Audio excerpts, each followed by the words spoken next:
करेंगे। तो व्यू क्या रखना है, स्ट्रैटेजी क्या रखनी है। अनुज, अगर मैं एक बार बस एक सेकंड के लिए अगर मैं वीकली चार्ट देखूं तो बेहतरीन चार्ट, शानदार। बहुत कुछ अच्छा दिया इस वीक ने। अब अगले हफ्ते के लिए क्या रखें? बिल्कुल, देखिए आज इस वीकली कैंडल की फॉर्मेशन की वेट कर रहे थे हम, और ये जैसा आपने बोला वीरू, बहुत अच्छी वीकली कैंडल अब बनने जा रही ऑल है। मूविंग एवरेजेस, अब वो all all weekly. Moving averages और एक अच्छे गैप के साथ सारे मूविंग एवरेजेस के ऊपर बंद हो रही है, और एक सेंस बन रही है अगर आप वीकली कैंडल्स देखेंगे 25,800 तक का एक रास्ता खुल रहा है सिर्फ अगर आप, और उसमें खैर ऑब्वियसली उसको टाइम लगेगा, ऐसा नहीं है कि कल आ जाएगा, लेकिन व्यू मेरा वही रहेगा जो पिछले 3 दिनों से है। अब आप लॉन्ग पोजीशन कैरी करें, और इस मार्केट में चाहे तो मंथ एंड के पुट के साथ अपने आप को हेज कर लें। सिर्फ हेज जो है ना वो ओवरनाइट रिस्क से, वीकेंड के रिस्क से आपको बचाने के लिए। निफ्टी स्ट्रांग है, और मुझे फीलिंग आ रही है कि अब ये 25,150 के ऊपर निकलेगा, और उसके बाद 25,200, फिर 25,400, 25,500, 25,600 तक के रास्ते। आई थिंक इस सीरीज़ में 25,500 से 25,600 तक की पॉसिबिलिटी बन रही है।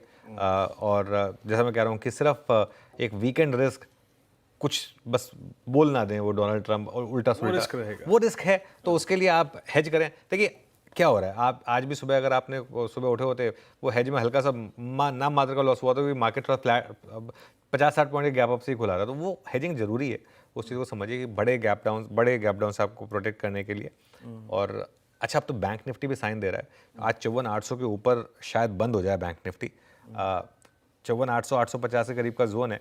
अगर मंडे मॉर्निंग को यहाँ आपको 55,200 तक का अगर एक स्विंग मिल जाए अगर, तो वो एक कंफर्मेशन देगा आपको कि यहाँ पर भी एक अप स्विंग आ रही है शायद। तो बिल्कुल कैरी करना चाहिए मेरे ख्याल से ओके, पोजीशन। तो इंडेक्स पे व्यू कैरी करिए, बट मंथ एंड की पुट ऑप्शंस के सहारे आप उस पोजीशन को थोड़ा सा हेज रखिए to minimise that weekend risk. उसमें कुछ ग्लोबल अपडेट्स में, मतलब ट्रम्प साहब आजकल तो वही रिस्क है सबसे बड़ा, है ना।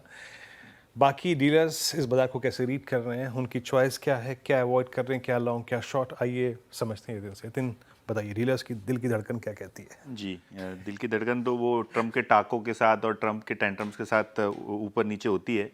लेकिन दो स्टॉक जो आज फोकस है डीलर्स का, सबसे पहले बीईएल और डिफेंस स्टॉक्स में आज लगातार दूसरे दिन अच्छी बाइंग मोमेंटम है, और डीलर्स ये मोमेंटम राइड कर रहे हैं। डीलर्स को लगता है यहाँ बीटीएसटी का ट्रेड ले सकते हैं 405 410 के सितंबर फ्यूचर्स के टारगेट्स के लिए, और यहाँ फ्रेश डोमेस्टिक फंड की बाइंग चल रही है, जिसके बाद दोनों ही काउंटर्स जो बड़े वाले हैं एफएनओ में, एचएएल और बीईएल, दोनों में ही ट्रैक्शन देखने को मिल रहा है लॉन्ग्स का।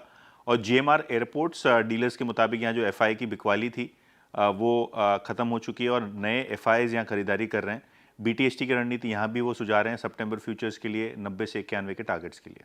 ओके, शुक्रिया हतिन। तो ये इस समय डीलिंग रूम की तरफ से दो स्टॉक्स पर व्यू, बीईएल और जीएमआर एयरपोर्ट, दोनों बुलिश साइड पर। बीटीएसटी ट्रेड्स की शुरुआत करते हैं हमारे पैनल के साथ।